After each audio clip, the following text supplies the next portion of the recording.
2, microphone checking.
Tukwaniriza ku TV Africa oli mu program Perception olinange Grand Abbott da West Zulu tusinzidde makindye mu kizungu zoni okubanga tukutuusaako ensonga zino ez'enjawulo era nga kyatendo okubanga oli naffe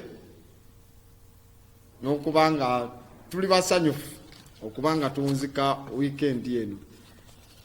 Mbaddeko n'abakulu abamu benjogera nabo, abakulu abamu naddala mu magye gaffe ag'eggwanga erya Uganda, naye nga nina ensonga gye mbadde nsosowaza ne magamba lock up your libraries, mugalewo library zammwe bw'oba muba mwagala, naye tewaliiwo geeti, tewaliiwo kufulu, tewaliiwo nsonga yakuba nti waliwo gye tuyita bolt oba enkondo egenda okuvaayo ebeere nga eggalawo obwongo bwange obutafuna ddembe lya kumanya, era nga nabo bagamba y'ensonga gye balina okuba nga bakola ki, nga batambulirako ku mbeera bw'eti eyo ey'enjawulo. Nga tugenda mu topiki yaffe tulina essaawa emu mukimanyi olunaku olwaleero lino Grand Abbott da West Zulu tugenda kuba twogera ku the way how they broke our women to make them slaves, kubanga nabagamba kasita osomesa omukyala n'ayiga n'akwata n'ategeera ensonga eyo oba osomesezza eggwanga, kasita osomesa omusajja abaamu obwannakyemalira ebiseera ebimu kubanga ayagala okubanga yeyeefuula nti afuga byonna. Balina kali akagambo k'oluzungu akagamba man, M-A-N, master appointed naturally. That's the definition of a man mu luzungu, master appointed naturally. But a master who is appointed naturally nga tasobola kusitula mwana myezi 9 mu lubuto is not a master at all. Era nembagamba, this program is dedicated for the women anyway today. Nembagamba, being a woman is very terrible. It's a terrible, difficult trade. Kubanga it consists principalities or principle of dealing with men. Okubeera omukyala kizibu kyamaanyi nnyo. Tulina enjawulo omukyala n'omukazi. Omukazi yakaze waka n'anywezaamu tebagamba kazanati, then omukyala be bano abawerekera azze mu bufumbo. Kyova olaba I don't appreciate the statement ezigamba mukyala gundi, mukyala wa gundi, kitegeeza yakyalayo obukyazi ewuwe mu nsonga eryawo, but still kina kye kitegeeza era ewalala. Tebakyogera mu bukyamu, nekyogero ekyokugamba sinze amanyi Oluganda okusinga kansoke mayo oyisawo statement eyo okukyogera nti mukyala gundi kitegeeza nti bw'akyadde n'akwatagana ne bba tekimuggyako bibye waba yeddira nsenene tekitegeeza wanaakyala ewa Zulu n'aba mukyala Zulu ayeddira ennyonyi nti ajja kulya ensenene wadde ennyonyi zirya ensenene naye tajja kulya nsenene waba yeddira mbogo nga maama wange namukwayo omukyala omukambwe oyo ennyo tekitegeeza nti ajja kulya embogo oba alya ebintu ebiyidde mu luyiira tasobola lwakuba nti yafumbibwa mu banyonyi nedda ssebo so akantu ako kalina bwe kakolera ku mukyala azze ennono ze tazisudde then ne wabaawo okukyala bano abawerekera omukyala naye okubeera omukazi oba omukyala oba to be a woman kyatabu nnyo kubanga kikonsistinga n'ennono ez'okudiiringa n'abasajja naddala abasajja balina European male favorism ekitegeera can you imagine let's look at this point of foolishness etambula mu maaso bameka abali bagenzeko erubaga oba enamirembe oba ekibuli nga omukyala wiiki zino be bakulembedde samoni be bakulembedde mu kusomesa in fact si mu kusomesa mu kusiriwaza abakulembedde mu kusiriwaza in that program of foolishness the chromatos of religion bameka ne bagamba tulina abasista ku kigo abasista bameka bali bayimiridde ku kituuti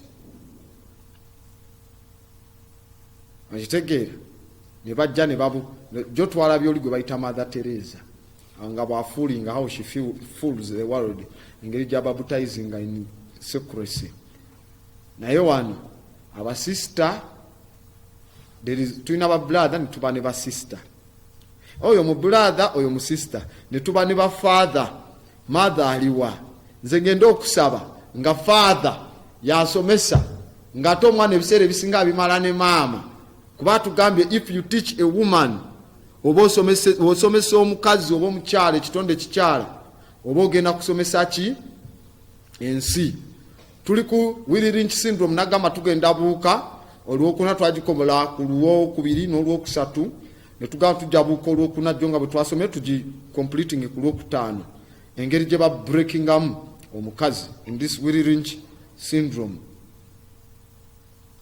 tuyina brother tuyina ne ba sister kivula wabaawo gye bayita the conventry mu convent then ne mu seminary we have a seminary and a convent abaseminariyo abalenzi oba ne tubayo n'eri abasister mu convent naye kisinga okwewuunyisa bwe bamala bonna okusoma tufuna ba father ne tutafuna ba mother because it's the father of your soul. Father of my soul from where?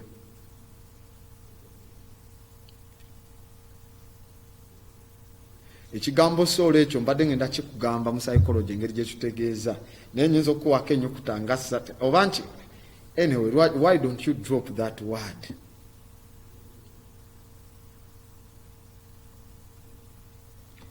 Stupidity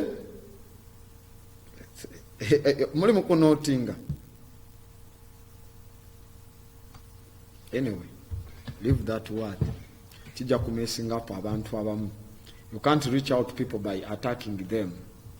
So, munsonge no nagamye program dedicating the bakyala. Ewamu. Kyenkugambye kiba kizibu okudiringa n'abasajja. Ba bishop ani amanyi ba bishop abakazi bonna. Kitegeeza bo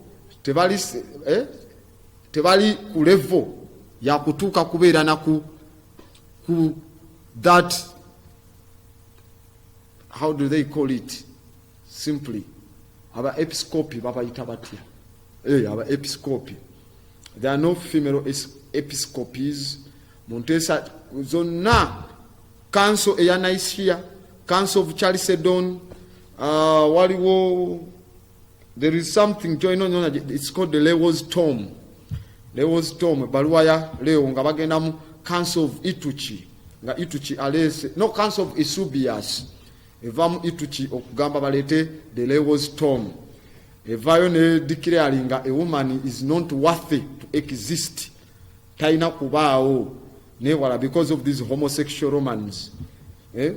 Though byonna webiri twalinako papa omukyala abakatuliki gwe mutamanyi bamuyitanga Papa Joan, Pope Joan, female pope. Awali awo, in fact, bayina ekifo kyebavaayo ne babeera nga ne kati guno gujjwa papa tatunulawo, tasobola kutunulawo kubanga that female pope oba gwe bayita Pope Joan bwali buzibu bw'amaanyi. Yazaala ng'ava kuwa Samoni, yali ava kusomesa, amaze okusomesa bw'ati n'azaala, naye yayogeranga ddoboozi lya kisajja. Yaliwo mu mwaka yazaalibwa 855 ne bamukuba amayinja mu mwaka yaliwo kuva 855 paka 857, emyaka 55 emyaka 3.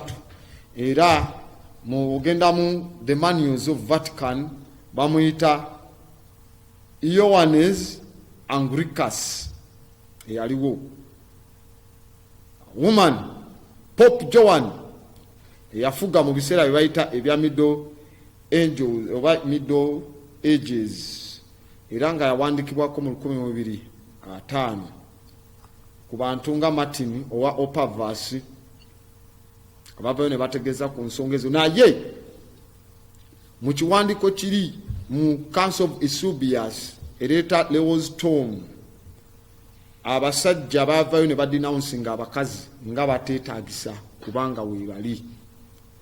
Era tulaba masekati ga Pope Leo owokuna ne Benedict owokusatu mwaka gwa 805 basuulibwa omukazi n'abeera nga yalondebwa in what is called the vacancy in the papacy, mu bitundu ebiyitibwa ebya Rome.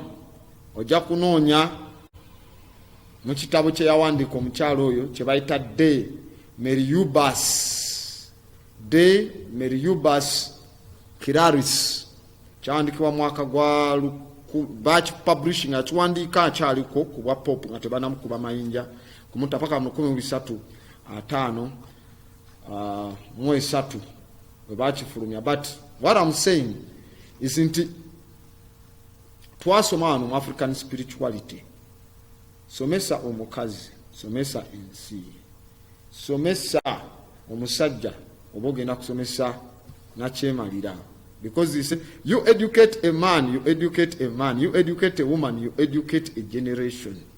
Omulembe oguddako kubanga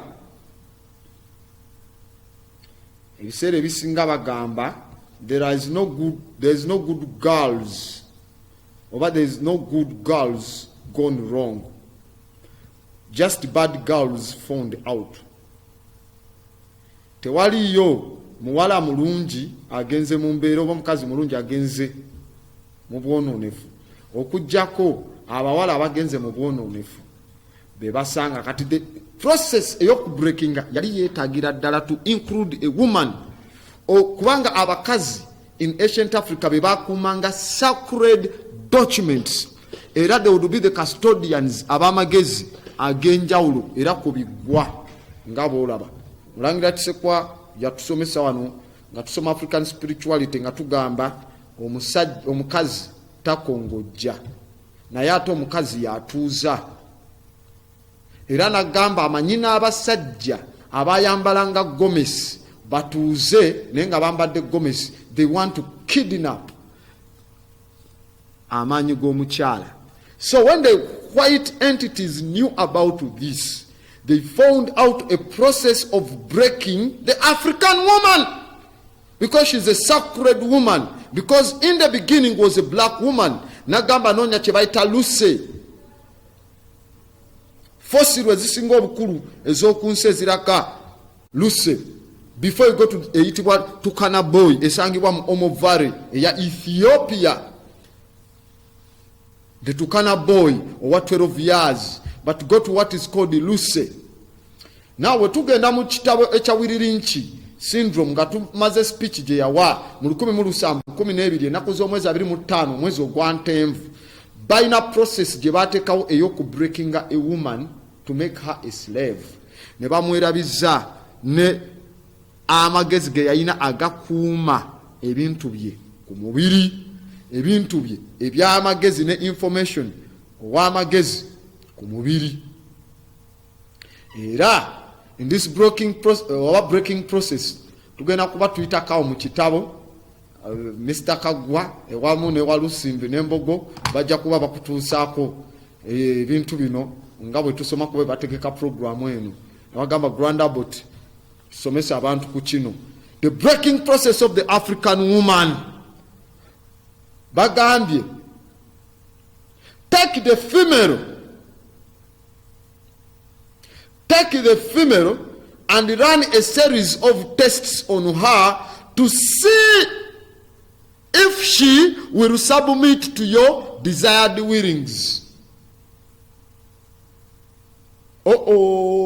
Twala omukyala okozese okugezesa kuye olabe oba anakkiriza agondere okwagala kunga kwoyagala agondere, to see if she will submit to your desired willings. This is how they broke the African woman. Negamba, test her in every way. Test her in every way, because she is the most important factor for good economics. My goodness. Test her in every way because she is the most important factor for good economics. Tulimu jebaita the breaking process of the African woman. Europeans abazungu bacherupe bali mu kumenya mukazi muddugavu nti mugezese mu mbeera yonna kubanga wansonga nnyo mu nsonga z'ebyenfuna in economics. Nagamba when in complete submission oba good in economic, if she shows any signs of resistance in submitting, if she shows kasita alaga obubonero obulaga nti aganye mu kukkiriza, if she shows any resistance, signs of resistance in submitting completely to your will, what does it say? Do not hesitate to use the bullwhip on her to extract that last bit of resistance out of her.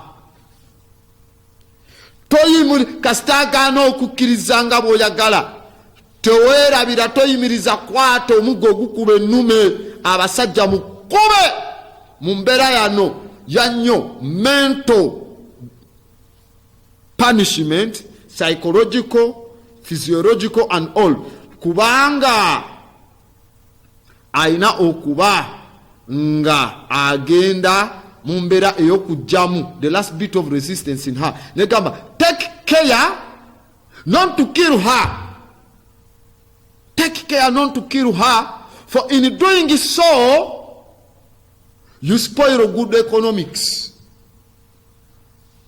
Take care not to kill her, for doing so you spoil good economics. Ngaka gwa wali omukulaga ali mukwayira lightingira wawe tuli mukusoma tuli mu kitabo ekya Wiririnki. Wegendereze tomutta womutta oba oyonoonye ebyenfuna ebirungi. N'agamba nayongerako when in complete submission, kasita amala okukkiriza mu mbeera eyo, she will train her offsprings, agenda kutendeka abaana bazadde, she will train her offsprings in the early years to submit to labor when to submit to labor when they become of age. kasita banaakula bajja kuba bagondera. Maama yabasomesa mujje musome katikisimu ali ku system eya Pocomius, bagenda mujjako system ey'okwemanya. She is moving mu system eya Pocomius. Agenda mu breaking kubanga maama yabeera n'obudde ennyo n'abaana. Kyovola bagambye the breaking process of an African woman. Mukwate kasita agana okukkiriza kyoyagala mukube. The question is, wogenda mu church z'ekitumbaavu ezitibwa ez'abalokole, bani abasingamu bakazi, bani abakulembera okusinza worship songs mu church bakazi nti batutwala mu worship because she is divine. They have counterfeited her divine nature into religious counterfeits. Ebichupuli by'eddiini n'enzikiriza ez'ekitumbaavu ne zivaayo ne zimuleeta omuteekaawo. Kyova olaba ebiseera ebisinga bapasita abasinga abane interpreter, the pastors abasinga basajja, these conmen abafere, religious conmen. In fact, anyway, bambataming ntya, that's what I can say. Babane interpreter nga mukazi azza mu Luganda. The pastor will speak in the American stupidity accent ya AME eva ewa Charles Fox Parham ne grosolo aliyawe atandike. Now when we were heading in the plane, when we were doing Makoma, bwe twali mu pastor musumba gamye nti we bali mu nnyonyi nga batambula nga bali ne ba Makoma. Then we reached in that country that is called Nigeria. Tine tutuka mu gwanga musumba ne batuka mu gwanga eryalimu erya Nigeria. The woman is used okuinterpretinga mu lulimi lwe lumumanyi, oli ayogera mu lulimi mwegomba nti she is very European. Omukazi n'abaddiza mu luwamwe wano as an interpreter kubanga obwongo bwaffe ng'abantu twakula ne bamaama twakkiriza nti eddoboozi lya maama lye litusomesa. Tuvula ababa ne ba interpreter abakazi because the message egenda kujja in your psychoviscera kuba wakula owuliriza ebya maama byakugamba. Eddoboozi lya maama gwe wakula naye kyovula abaleeta interpreter nga mukazi.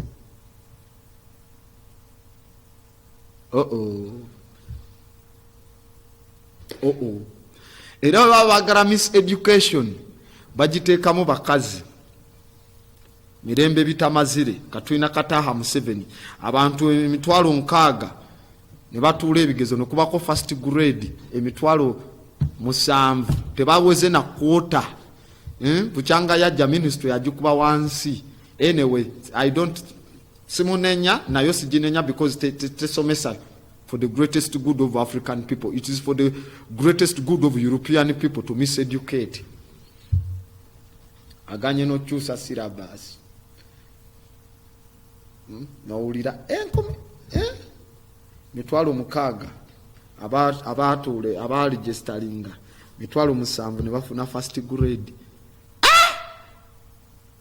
Mitwalo 6 ne. Anyway, those are the ministries. Chovola abaze mirembe bitamazire batekeyo yani Janet Kataha waliwo listeninde bamuteka mu education. It is called miseducation, Ministry of Miseducation. Ne mu health ne batekayo mental the medical terrorism alaba Open Air TV Africa byonna eya program perception obo biraba. So bagambye kubanga she will train her offsprings in the early years to submit to labor when they become of age. Today ku kitabo negamba understanding is the best thing.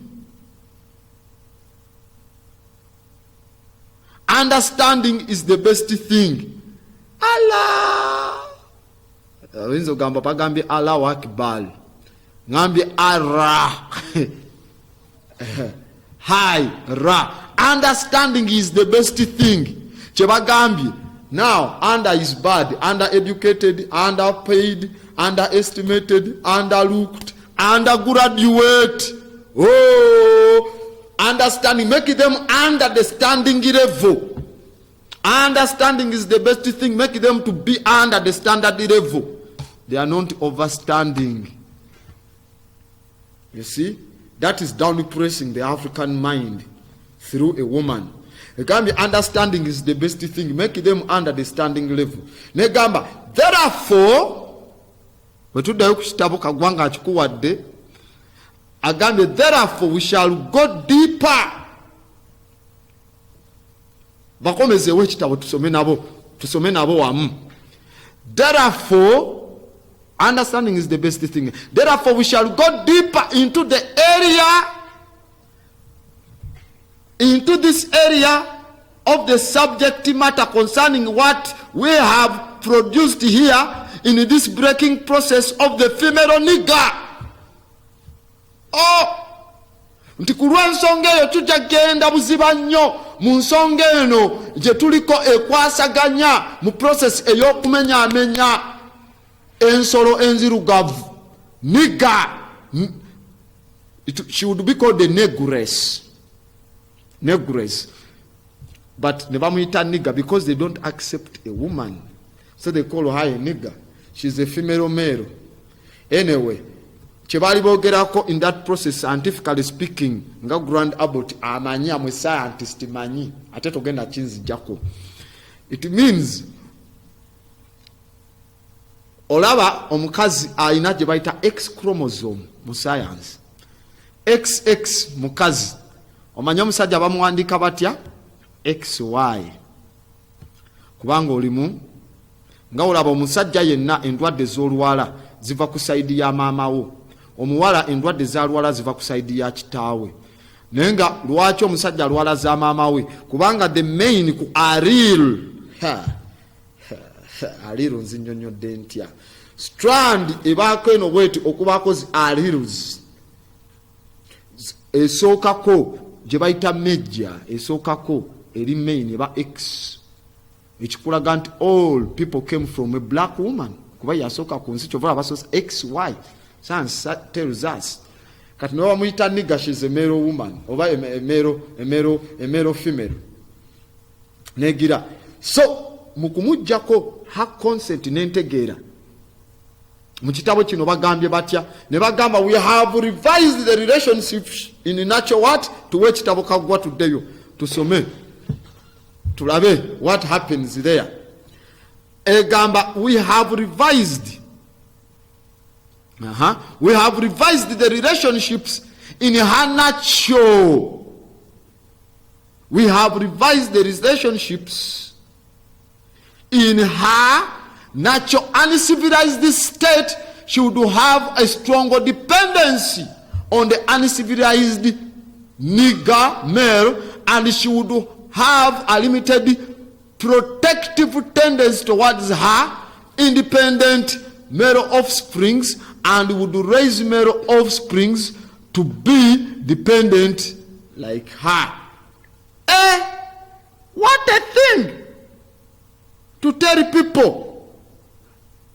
Bagambye, there are webavudde eri bagambye okuproducing okumubreakinga nti bali paisinze enkwasaganya mu natural state ye etaliimu civilization bo gye bayita ajja kuba she would have a stronger dependence on her uncivilized nigger male, nga yesigama ku musajja oyo omuddugavu ataliimu nsonga ya kizungu wabula nga ine nsonga y'ekidugavu. Nagamba nti she would have a limited protective tendency towards her independence male, ajja kuba nga ina obutali bwekuumu nnyo era obutinye nnyo eri omusajja we ayeemalirira omuddu abaana be abali independent abali male. She would have we have revised the relationship in her natural uncivilized state. She would have a stronger dependency, okwewogoma okw'amaanyi, dependency ku the uncivilized what? Male nigger. And she would have a limited protective tendency towards her independent male offsprings, and would raise male offsprings to be dependent like her. It means if they break the woman, the man, the African man is not going to be dependent. You fought for independence. We didn't fight for dependency. Independence. somehow there. Webadde ku kitabo ne bagamba, tudde ku kitabo wagamba nature had provided for this type of balance. Ku kitabo bagamba nature had, wetuddayo eri mu kitabo nga kagwa akomezaawo ku Williams syndrome agamba nature had provided for this type of balance.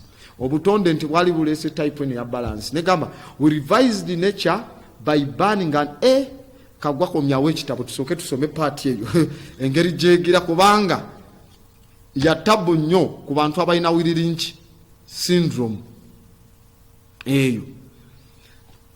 Bwe tudda ku kitabo egambye nature had provided for this type of balance. We reversed nature by burning and pulling a civilized nigger apart.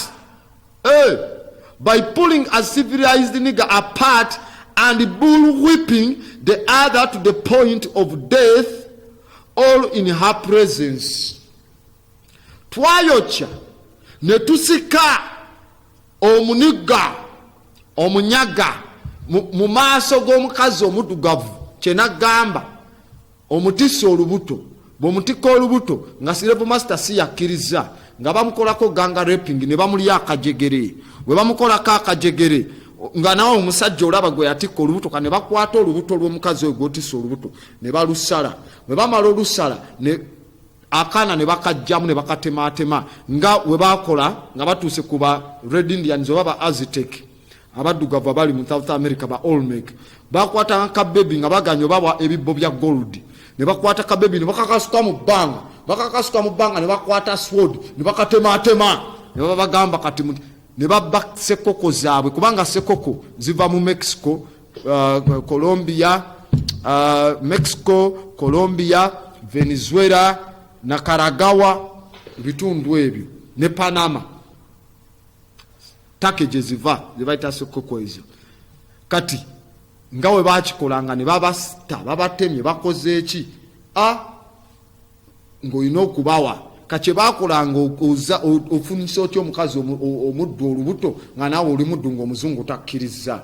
Kati we bamujjangamu omwana ne bamutemaatema mu maaso g'abaddu omukazi n'ableedinga ng'afa. In fact ableedinga afa ng'omusajja bakusibye ku ndogoyi eyo embalaasi ezo ensajja ez'amaanyi stallions oba ezo eziyitibwa Mustang. Kuba nagamba embalaasi enjeru bagiyita Shadowfax.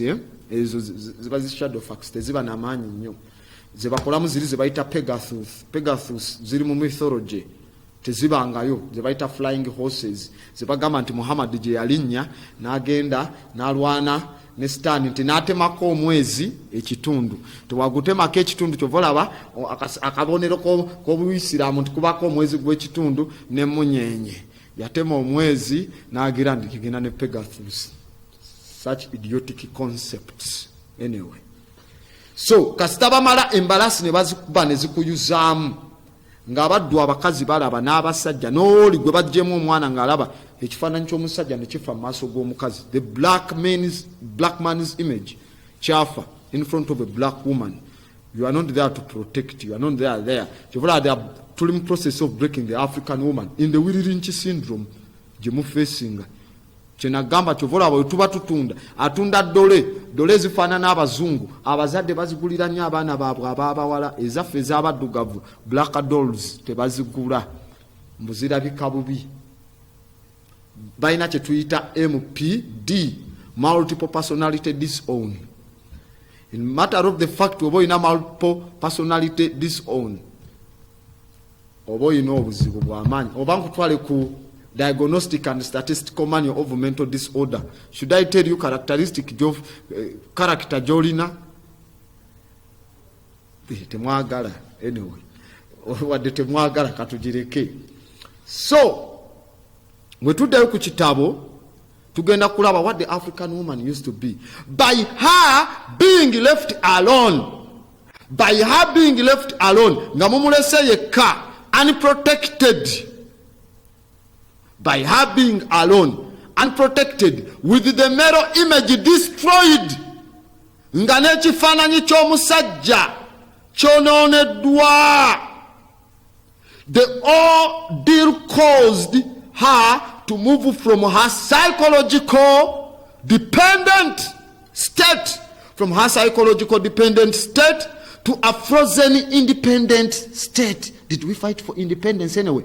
Nebagamba, in this frozen psychological state of independence, she will raise her male and female offsprings in revised roles. My goodness. Woo! Oh, Grandabut.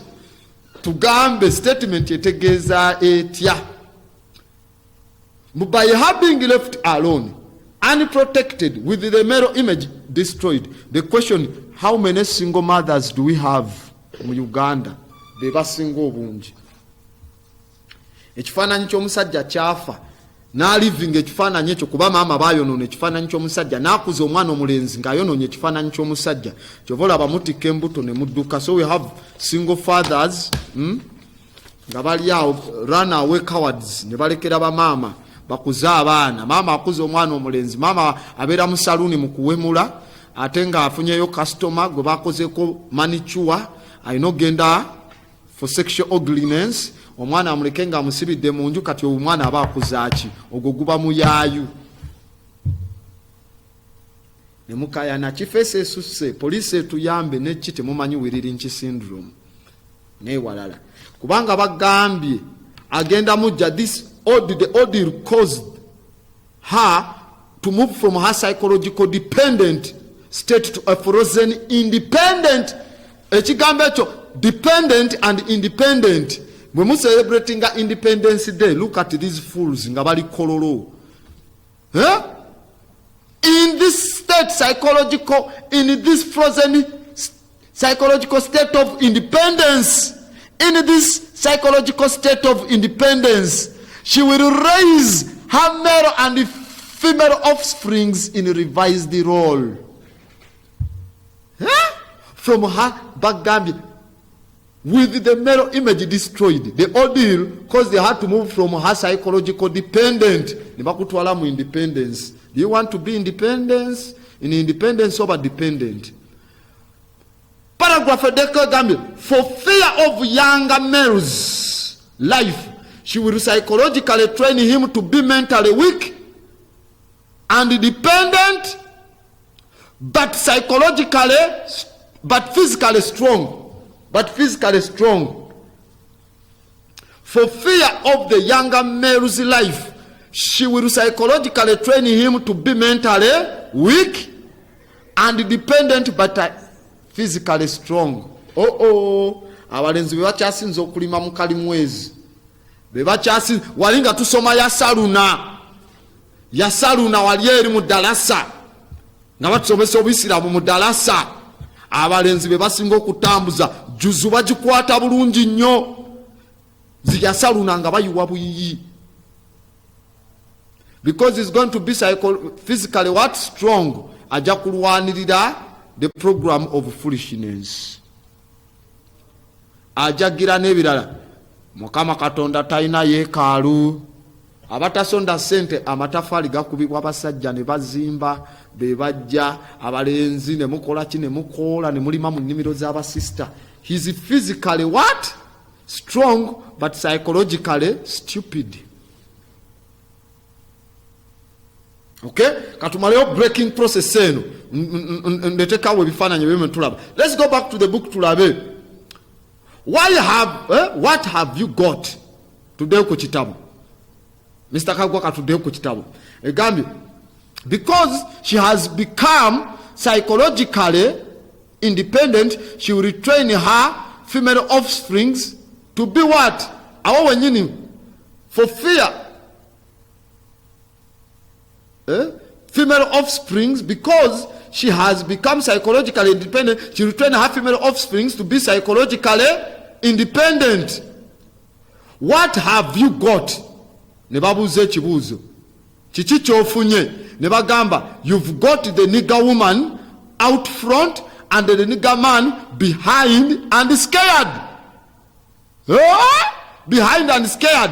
Ne bagamba this is a perfect situation of sound sleep and economic. Ne bagamba before the breaking process, we had to be alertly on guard at all times. Nga tetunamenya tunokuba guard at all times. Ne tukawansi ku page. And alegamba now we can sleep soundly, for out of frozen fear his woman stands guard for us. Omukazi yakuma bebakyasinza okwaka abazungu betunoonya ne bagamba he cannot get past her slave mothering process. My goodness, he cannot get past her slave mothering process. Kasita tumanye amenya omukazi asomesezza omulenzi ali physically fit naye psychological and mentally stupid, then netuleeta omukazi gwazadde omuwala oyo n'abeera nga ali dependent kufa abazungu. Kati tetukyatya mulenzi kubanga obwongo bw'omulenzi omukazi ya programming nga yakuze naye. Kati kitegeeza awo tusobola okwebaka ne tweyagala nga kubanga this black woman is going to stand at God. He cannot get past her slave modeling process. He is a good. Oh, let's go back to the book to Maleo tugende mu bifaananyi tugende mu masimu. Let's go back to the book tulabe webongerayo nga tumalayo process eyo. He cannot get past her slave modeling process. He is a good tool. Kyakukozesebwa kirungi. He is now a good tool, now ready to be tied to the horse as at a tender age. Wakusibibwa kumbalasi nga omuddu kumya. By the time a nigger boy reaches the age of 16, he is soundly broken in and ready for a long life of sound and efficient work and the production of a unit of good labor force. Unit of good labor force. Nagamba continually through the breaking of uncivilized savage niggers. We have never been savages. But our Europeans, what they are writing about, they don't know, but they are discrediting us. Savage what? Nigger. Mwaweita nyoba nigger. Shame upon you, and you are foolish. You speak what you don't know. Magame, savage nigger, by throwing the nigger female savage into a frozen psychological state of independence, by killing of the productive male image, and by creating a submissive dependent mind of the nigger male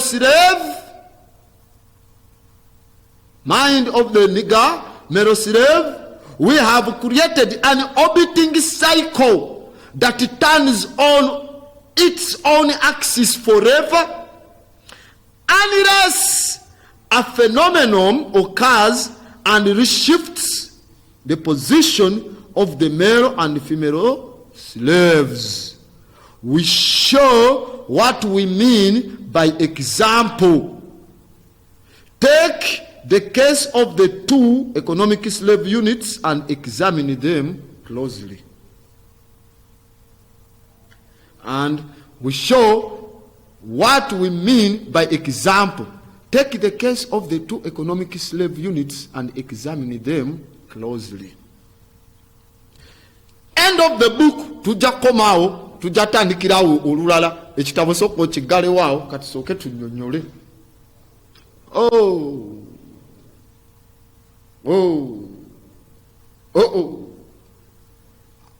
Baji said the breaking process of a woman, a slave in the Wirinchi syndrome. Bakumenye. Bakazi bameka abakyayina ebiwandiiko ebiri sacred. Bakazi bameka kuba bakazi be bakumanga amagezi agaffe ag'ekifirika ag'omusono. Bakazi bameka abakyagayina. Bakazi bameka abakyaterese the secret African knowledge. Mr. Producer, tuweeyawo ebifaananyi eby'abakyala abayina knowledge eri emabega gye bawandiise. Like four pictures nga ze twalabyawo tusobole okubanga tuzekenneenya ku nsonga soko tuwe Matamba warriors tuwe Matamba. Look at that image. Okay, kati lero wathadi wojijjako katsoke tulabe information eryoku. That is from Maganjidi. Hold it there. Soko chikwatirawo that Matamba woman.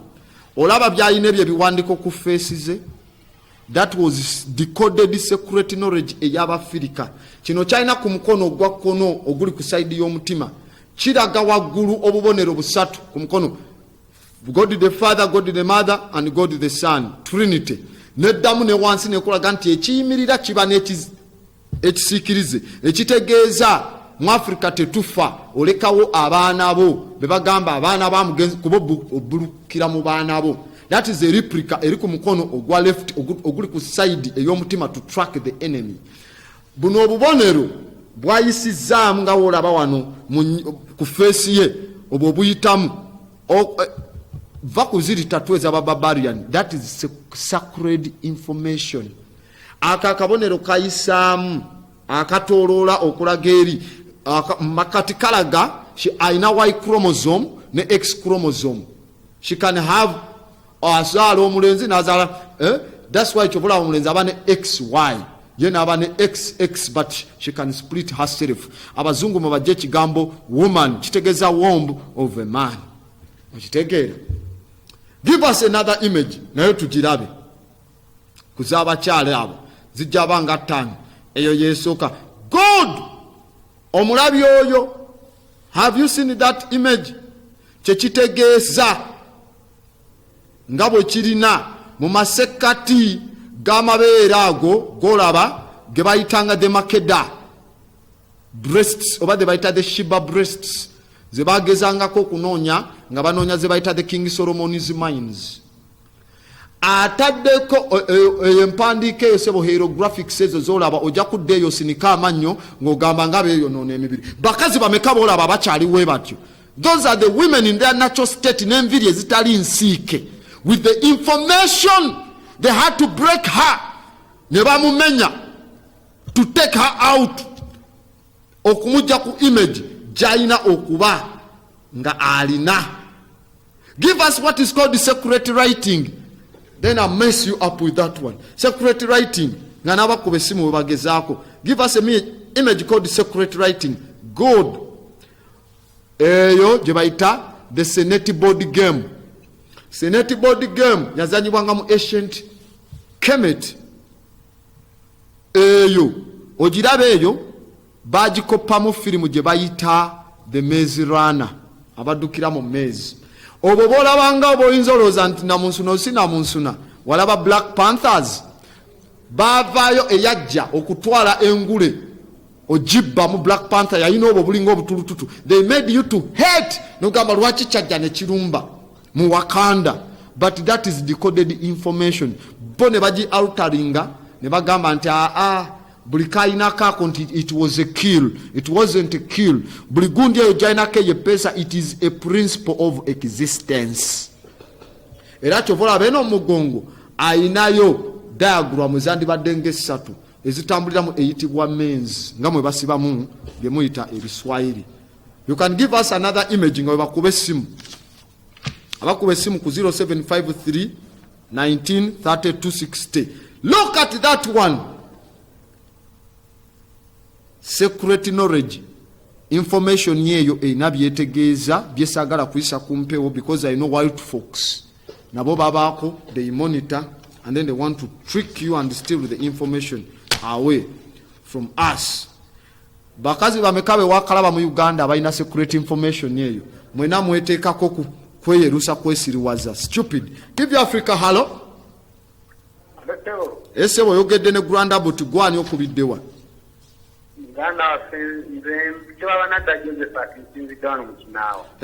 Yogera ebigambo byotumalirize. Esebo era mwewale kutangaza ggwanga lyaffe ery'olukalu lw'omuddugavu naye tunasala amagezi ky'okulaba ng'abantu bajjumbira okumanya ebyo byonna byonna bikusomesa kubanga awantu abasinga abantu tebabimanyi. Ninamu obuzibu naawe obyokugamba nti ffe bye tusomesa gwe tosomesa by'osoma wano tobisomesa balala. Nsoma naye era nange ngezaako okutegeeza abalala basome kati olutalo lutandika wakati wange naawe nagamba omuntu eyalaba olutalo nga luwedde yaba afudde kubanga tajja kubaawo enkya nga tulwana kati teruzikiranga tozikiza. Each one teach one mubawe amagezi ga Africa ag'omusono. Ashe Mukama abawe omukisa. Amen ra ashe.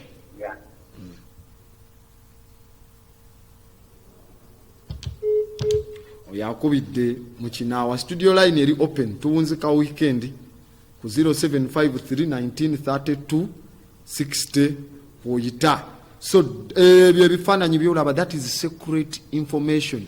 Era bw'ogiraba oyinza ogiyita rhombus oba parallelogram but angozi zaayo zeerina n'endala sebo gwovuddeko tetusobodde kufuna.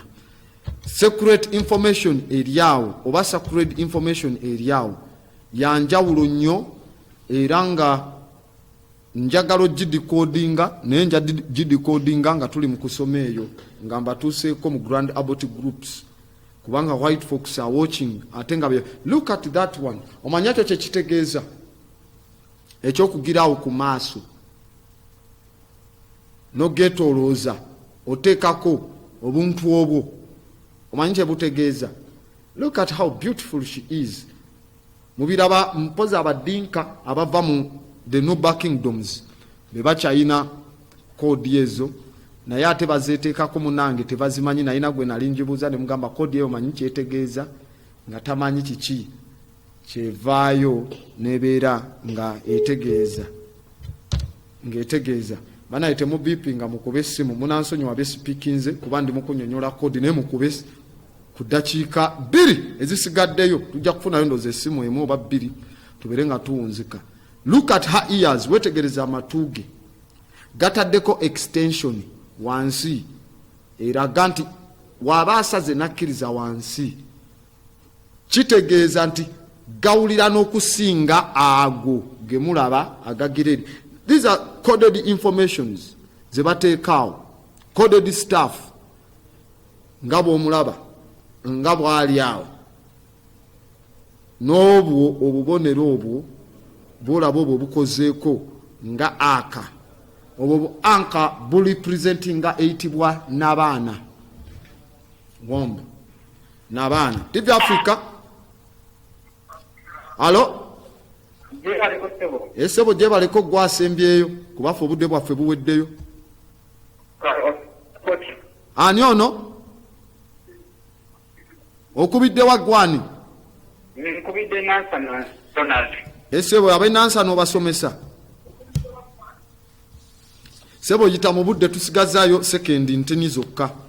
Nzadde kuuza nti information eyo nagyosomesa nsobola ntya okugifuna kubanga ya mugaso nnyo gyendi. Ojja makindye mu kizungu ku TV Africa oba genda ku page yange eyitibwa Grand Abbot mu capital letter to streaming live ojja kusangayo ku page eyo kujja kubako enamba yange ey'essimu tujja kuba nga twogereziganya.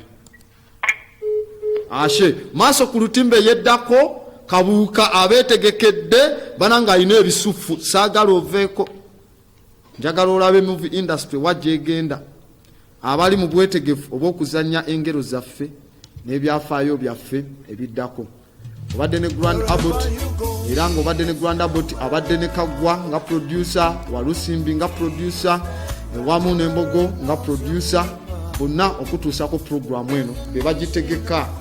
Bwe baŋŋamba togenda mu studio sigenda mwe bagamba leero tuula bwoti tereza bwoti tugire bwe tuti byonna be babikola. Waliwo ne Kato graphics editor waffe bonna babaagaliza olunaku olulungi. Ashe.